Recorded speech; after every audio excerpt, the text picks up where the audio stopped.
ce genre de contenu.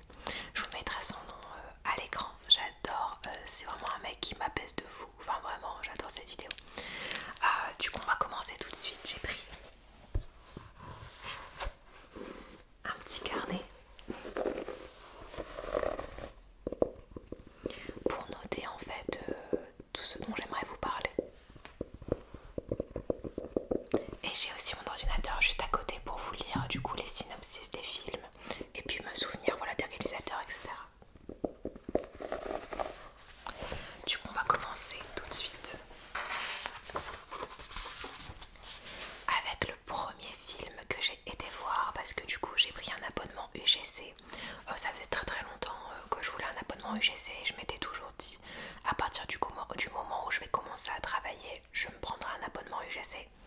J'ai trouvé mon alternance et voilà. On va commencer avec le premier film qui est Tron Ares. Avant de vous parler de ce film, j'aimerais aussi préciser que voilà, bon ça n'a pas grande importance mais je préfère le dire, je vais voir tous les films en VOST FR, donc en VO sous-titré français. Peu importe la VO, je vais toujours voir le film en VO parce que c'est ce que j'aime et c'est ce que je préfère, même si on a une VF qui est très qualitative, surtout ces dernières années. Je préfère quand même voir les films en VO. Donc voilà, pour vous faire une idée sur la façon dont je vais voir les films, parce que des fois, je sais que par exemple le film, je crois Superman, c'est ça, je crois.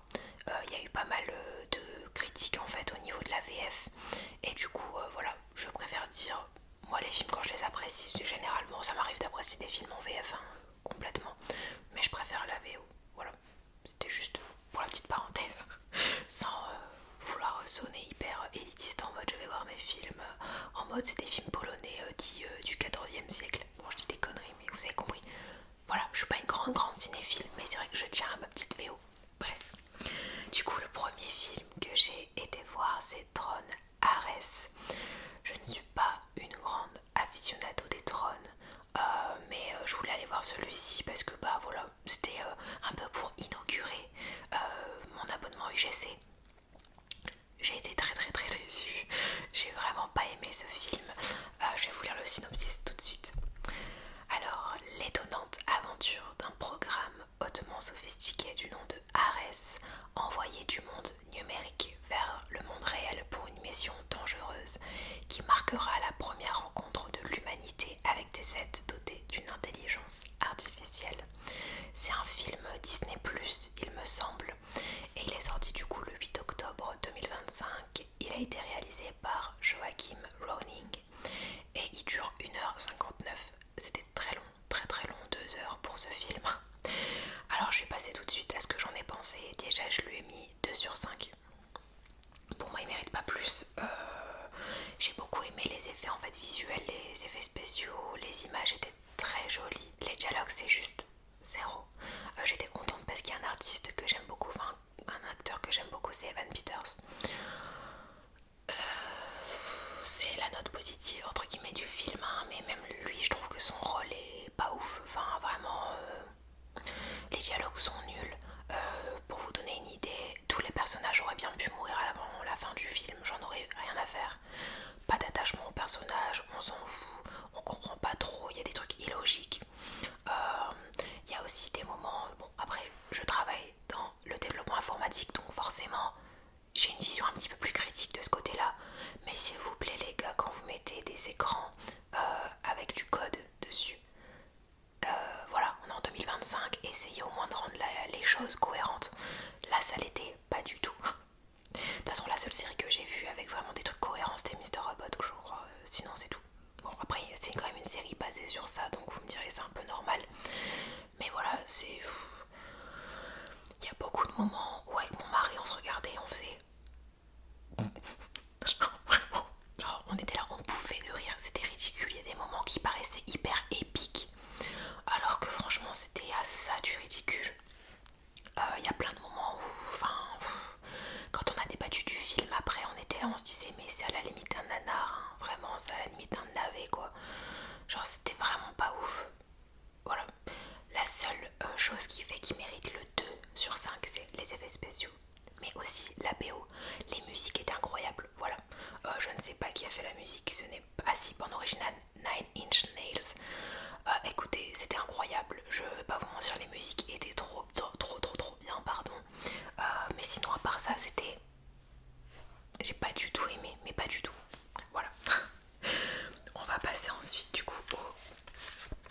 second film que j'ai été voir et c'est Black Phone, mais le 1.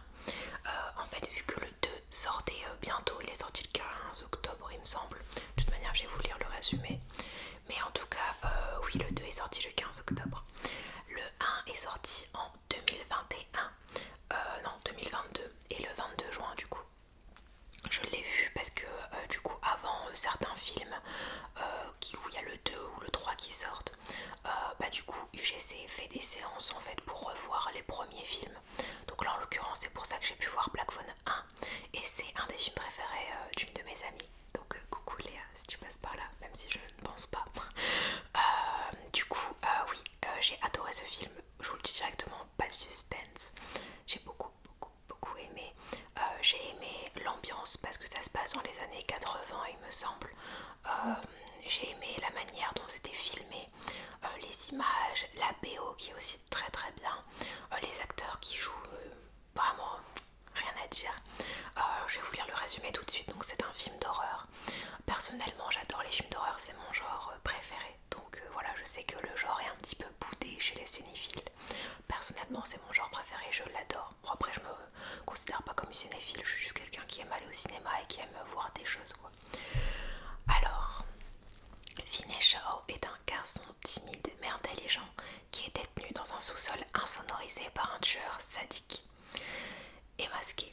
Lorsqu'un téléphone débranché sur le mur se met à sonner, il découvre bientôt qu'il peut entendre les voix des précédentes victimes du meurtrier et ils sont déterminés à s'assurer que ce qui leur est arrivé n'arrive pas à Finney. Donc vous voyez, c'est ça que j'ai beaucoup aimé en fait, c'est que ça joue beaucoup avec le réel, donc c'est-à-dire le tueur qui est un tueur on va dire en série d'enfants et le côté paranormal, surnaturel, etc. C'est vraiment ça que j'ai adoré. Il a été réalisé par Scott Derrickson et la musique a été faite du coup par Mark Corven. Il dure 1h42 et c'est pile ce qu'il fallait. Vraiment j'ai beaucoup aimé. Je lui ai mis 4,5 sur 5. C'est vraiment un des films d'horreur vraiment qui voilà, ça me dérangerait pas de le revoir. C'est un film que j'ai beaucoup apprécié. Les acteurs, surtout l'actrice qui joue Gwen, donc la petite sœur de Finney, incroyable. Vraiment j'ai beaucoup aimé. Il y a des scènes très poignantes parce que bon, je vais pas vous spoiler, mais ils viennent d'une famille voilà assez voilà, la famille est assez on va dire compliquée au niveau émotionnel, niveau voilà, le père est alcoolique, il bat ses enfants et il y a des scènes où on le voit battre notamment Gwen. C'est des scènes qui sont assez poignantes quand même parce que justement la petite joue tellement bien que c'est vraiment prenant. Enfin après voilà, c'est des sujets forcément qui sont sensibles, donc voilà, c'est fait pour être un peu choquant, mais vraiment j'ai énormément aimé ce film. J'ai aimé la manière dont les choses ont été abordées, j'ai aimé même la manière dont le tueur est représenté. Enfin voilà, c'est un film que j'ai beaucoup aimé. Il est pas gore. Il y a une scène qui me vient en tête qui est un peu gore, mais sinon ça reste très abordable au niveau du gore et du paranormal aussi. Quelques screamers, mais c'est pas ce qui fait le film en tout cas, parce que je suis pas une grande fan des screamers. Et du coup pour le 2, donc Black Phone 2, je voudrais pas vous spoiler, mais c'est vrai que j'ai été assez étonnée qu'il y ait un 2. Bon, ceux qui ont vu le film comprendront. Mais du coup, le 2, le synopsis est tout petit. Depuis son enlèvement, Finney, aujourd'hui âgé de 17 ans, lutte pour reprendre le cours d'une vie normale, alors que rien ni personne ne saurait arrêter Gwen, sa sœur de 15 ans. Le réalisateur est toujours Scott Derrickson, la musique par contre c'est Atticus Derrickson. Est-ce qu'ils sont frères? Je ne sais pas. Et il dure 1h54. J'ai bien aimé, mais pas autant que le 1. J'avais peur en sachant qu'il y avait un 2. Et je me suis dit, en fait, en voyant la fin du 1, je me suis dit, mais comment ça, il y a un 2? Ça va être tiré par les cheveux, ça va être tiré en longueur, ça va être un peu what the fuck.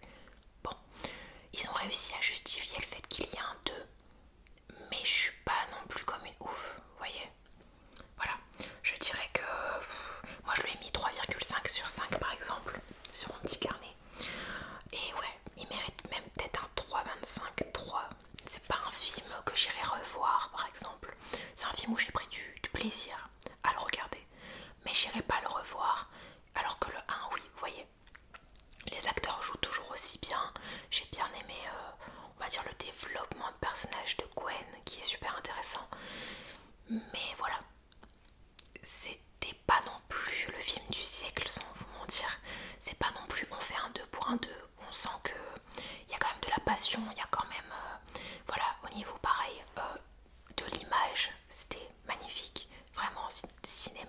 graphiquement parlant c'était très beau, très bien réalisé, enfin on voyait que vraiment il y avait une attention aux détails, mais l'histoire n'était pas aussi poignante que le 1 et j'ai préféré le 1 en toute honnêteté.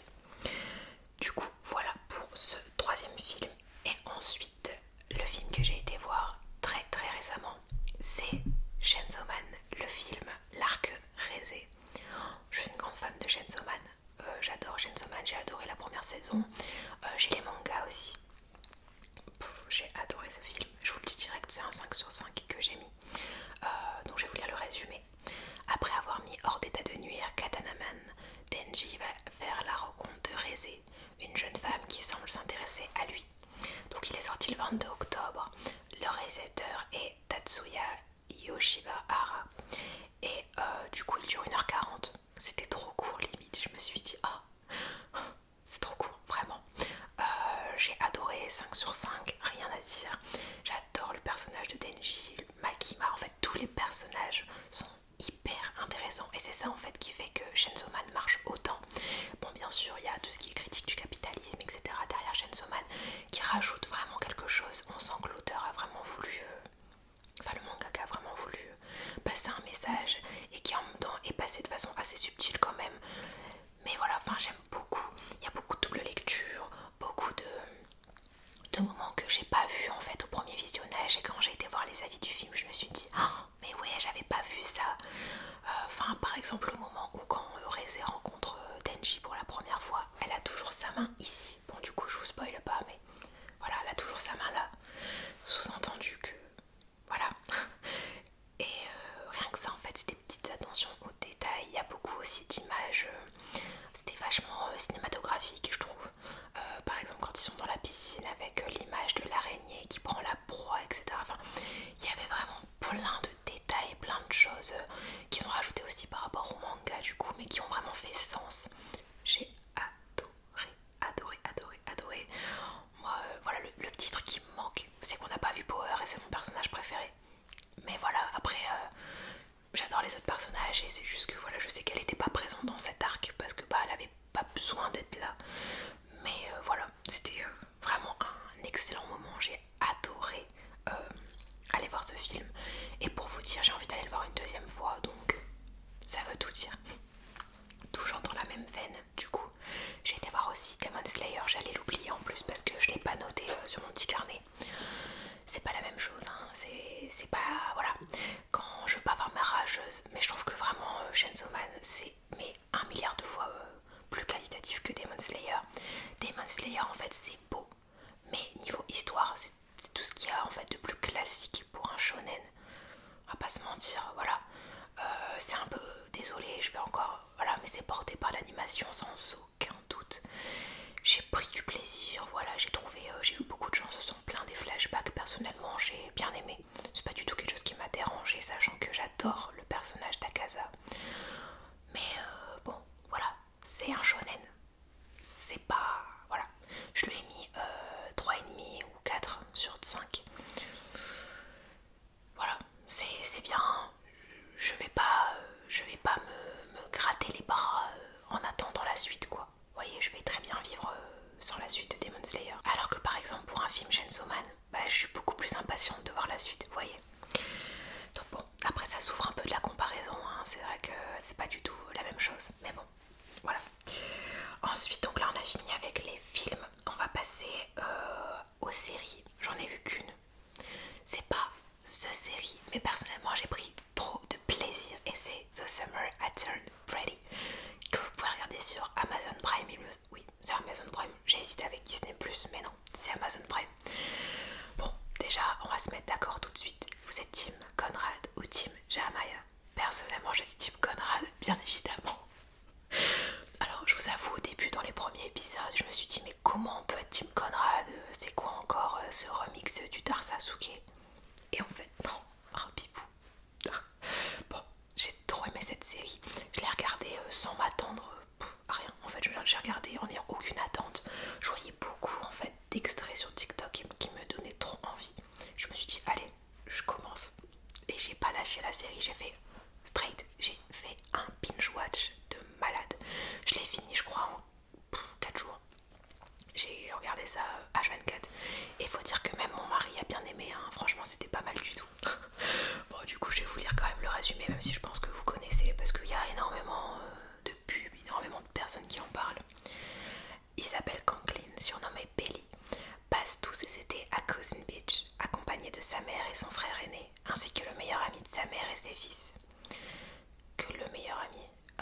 c'est la meilleure amie de sa mère, mais bon, ok. Cette année, elle va connaître son premier amour, mais aussi sa première peine de cœur. Et du coup, c'est sorti en 2022, mais là, le dernier épisode, c'était en 2025. Oh, j'ai trop aimé, c'est vraiment une série d'ado. Je suis consciente de ça. C'est une série que j'aurais tellement aimé la regarder quand j'avais genre 16-17 ans. Mais j'ai pris autant de plaisir à 25 ans. Mais je sais que c'était un peu dans le mood comme ça, vous savez, été et tout. Enfin, moi je suis un peu deck parce que je l'ai pas regardé en été. Mais ça avait tout son charme quand même. J'ai beaucoup aimé. Vraiment, j'ai pas mis de notes, mais si je devais comme ça de tête, en termes de plaisir,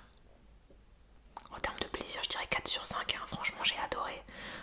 J'ai bien aimé les développements de personnages, j'ai bien aimé la musique. D'ailleurs la BO, on en parle ou pas, le budget musique devait être astronomique. Vraiment il y avait que des musiques banger et tout, c'était trop bien. J'ai aimé comme ça le développement entre les personnages. Est-ce qu'on est plus team Si ou team La? Enfin, bref, j'ai trop aimé. J'ai beaucoup aussi aimé le personnage de Steven, que j'ai trouvé super sympa. J'ai été aussi assez choquée de voir que la personne qui joue la meilleure amie de Belly, dans son nom, Taylor, était pas connue en fait avant cette série, alors qu'elle joue mais tellement bien. Enfin, j'étais hyper impressionnée. Enfin, vraiment, j'ai adoré et je suis trop contente d'avoir regardé cette série. C'est pas une série où vous dites absolute cinéma, on va pas se mentir, mais c'est une série où vous prenez trop de plaisir. C'est chill, c'est good vibe. Enfin, good vibe, j'ai grave chialé, mais c'est quand même good vibe. Vraiment, je peux que vous recommander si vous voulez une série pas prise de tête, un peu à l'eau de rose, mais sans non plus que ce soit too much.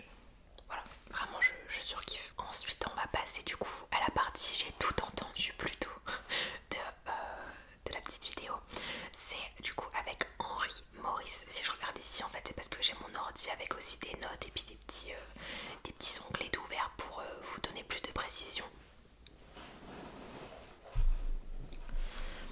Donc Henry Maurice, c'est un chanteur en fait que j'ai découvert il n'y a pas très longtemps en fait dans mes suggestions Spotify. J'ai trop aimé, j'ai accroché de fou, notamment à son premier album qui est sorti en 2024 qui est Jawbreaker.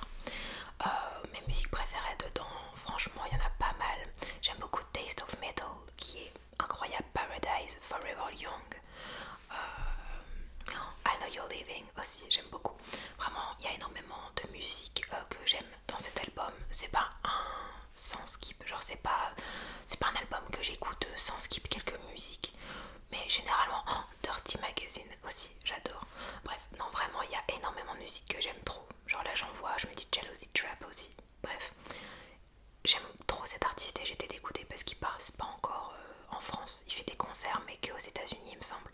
Donc un peu triste, mais j'espère qu'avec le temps il pourra passer en France parce que j'irai le voir avec grand plaisir. Donc vraiment non, 10 sur 10 j'aime beaucoup, Et du coup je voulais vous en parler parce qu'il n'est pas non plus hyper connu, j'en entends pas beaucoup parler. Parce que pour vous dire, avant que je le découvre sur Spotify, je connaissais pas, donc j'en ai jamais entendu parler. Du coup je me permets de vous recommander du coup ce chanteur et j'espère que vous irez l'écouter et vous me direz ce que vous en pensez parce que moi j'ai adoré. Bon, on passe à quelque chose, franchement si vous me connaissez, vous savez que Sarah est égale The Neighborhood. The Neighborhood c'est vraiment un groupe, c'est mon groupe préféré ever de tous les temps. Depuis que je suis adolescente, depuis que j'ai 12 ou 13 ans, je les écoute en boucle, genre littéralement. C'est mon groupe préféré avec Bring Me The Horizon. Bon, passons. Non seulement ils ont annoncé un nouvel album qui sort dans 4 jours, mais en plus ils font une tournée. Et devinez qui a eu ses places? C'est moi. Oui, j'ai eu mes places de concert. Je suis choquée. Je vais aller voir The Neighborhood en concert. Genre vraiment là, what the fuck, genre j'ai trop hâte. Et du coup je pouvais pas ne pas les mettre dans cette vidéo parce que non seulement ils vont sortir un album et ils ont sorti déjà 3 musiques plus une réédition de Wipeout qui est un de leurs albums phares, on va dire, c'est le 10e anniversaire. Mais en plus je vais aller les voir en concert en Pologne du coup. Et en plus c'est super drôle parce que je suis 50% polonaise littéralement. Et du coup j'ai jamais été en Pologne et je me dis que je vais aller pour la première fois dans mon pays d'origine entre guillemets, enfin le pays de mes origines, pour aller voir mon groupe préféré. Enfin c'est incroyable, j'ai trop hâte. Du coup j'ai mes places en Fosse pour Cracovie du coup, en Pologne. J'ai trop hâte.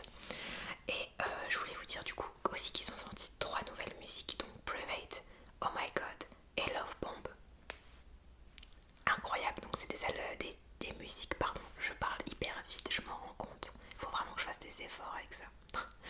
Mais ils ont sorti du coup ces 3 musiques qui sont tirées de leur nouvel album. Et j'adore. Ma préférée, je dirais que c'est Oh My God. Je l'aime beaucoup. C'est dur de choisir parce que j'aime bien aussi Private. Mais je préfère Oh My God. Bon, j'aime bien aussi Love Bomb, mais bon, on va dire que ma préférée c'est Oh My God. Et ils ont aussi sorti aussi du coup une réédition de Wipe Out pour le 10e anniversaire de l'album. Et j'aime beaucoup Laser Weather, Maniac et Pressure. Donc voilà aussi ces musiques, n'hésitez pas à les écouter, c'est vraiment mon groupe préféré de tous les temps. Voilà. Et je suis trop contente parce qu'à chaque fois mes copines etc me disent ah non mais de toute manière Sarah et Guys and Neighbor, genre il n'y a pas de séparation. Bah voilà. Donc si vous aimez ce genre de musique et tout, on peut être twins de musique, de goûts musicaux en tout cas. Dernière chose on va dire visuellement parlant, j'ai oublié de vous en parler mais j'ai regardé aussi Love is Blind France. J'ai pas trop aimé la saison, je vais pas vous mentir.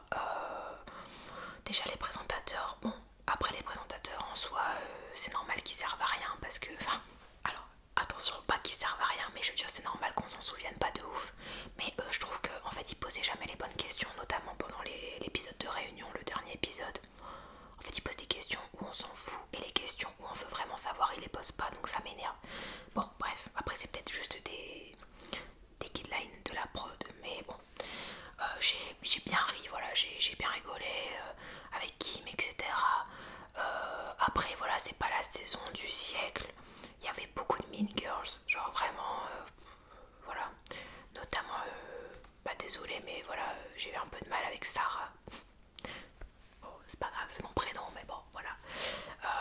Je sais pas si c'est vraiment la prod qui a décidé de faire un montage pour la rendre hyper détestable, mais c'était compliqué on va dire à l'écran. Voilà, il y a des paroles qui étaient un peu, voilà, je trouve qu'il y avait vraiment une énergie de Mean Girls. La seule que je suis sur Instagram parce que j'ai beaucoup aimé sa personnalité, c'était Julie. J'ai beaucoup aimé Julie. Voilà, j'ai bien aimé l'épisode des réunions parce que pour le coup je croyais vraiment que Charles et elle allaient rester ensemble. Bon, ça n'a pas été le cas, mais voilà, c'est fou de se dire qu'il n'y a pas un seul couple qui a survécu. Du moins à part ceux qu'on n'a pas vu à l'écran. Ça aussi je comprends pas, il y a des couples qui ont survécu à Love is Blind mais ils n'ont pas été filmés. Genre what the fuck, bref. Mais ouais, cette saison, dites-moi ce que vous en avez pensé. Personnellement, j'étais pas comme une ouf. J'espère que la saison 2 sera un peu mieux. Bon, on verra bien. Et du coup, les 2 dernières choses dont je vais vous parler, c'est des jeux vidéo. Là, actuellement, je suis en train de faire Resident Evil le 2. Je l'adore, il est incroyable. Au début, je me chiais littéralement dessus parce qu'il me faisait trop peur. Genre vraiment le tout début et tout dans le commissariat, c'est très compliqué. Mais là, ça va mieux et je prends trop de plaisir. Les énigmes sont cool. Léon. Bon, voilà. Léon, bref, no comment. Je fais la route de Léon pour l'histoire. Non, je rigole. Non, mais vraiment, trop bien. J'ai trop aimé. Bon, je vais refaire de toute manière le jeu avec la point of view de Claire. Mais vraiment, j'ai beaucoup aimé. Je vous en dirai des nouvelles quand je l'aurai terminé. J'ai aussi commencé Stardew Valley, qui est un jeu en fait RPG du coup. Je regarde, oui, il est sur Nintendo Switch, Android, iOS, macOS, il est sur tout. Et moi j'y joue sur Steam Deck. Et par contre Resident Evil j'y joue sur la Play 5. J'aime bien Stardew Valley, vraiment. C'est un jeu très chill qui me fait un peu penser entre un mix entre Minecraft et Animal Crossing. C'est un jeu vraiment qu'on pourrait appeler cozy game. J'adore, vraiment j'ai rien à dire. Pour l'instant je prends énormément de plaisir, j'avance ma petite ferme petit à petit. Je vous ferai peut-être des vidéos d'ailleurs dessus parce que je me dis que ça peut être très ASMR, notamment quand on prend le blé, etc. On pêche et tout, je sais pas, je trouve qu'il y a un aspect très ASMR à ce jeu. Dites-moi ce que vous en pensez. Mais du coup voilà, je suis au tout début mais je prends beaucoup de plaisir, donc je me suis dit je vais le mettre dans ma petite vidéo aussi. Du coup voilà, je réfléchis et je crois que je vous ai tout dit. Donc voilà pour cette petite vidéo, j'espère que ça vous a plu. Dites-moi si vous voulez du coup que je continue à en faire régulièrement. En tout cas moi j'adore et ça me permet de vous parler de plein de petites choses. Du coup voilà, moi en attendant du coup je vous souhaite une très bonne nuit.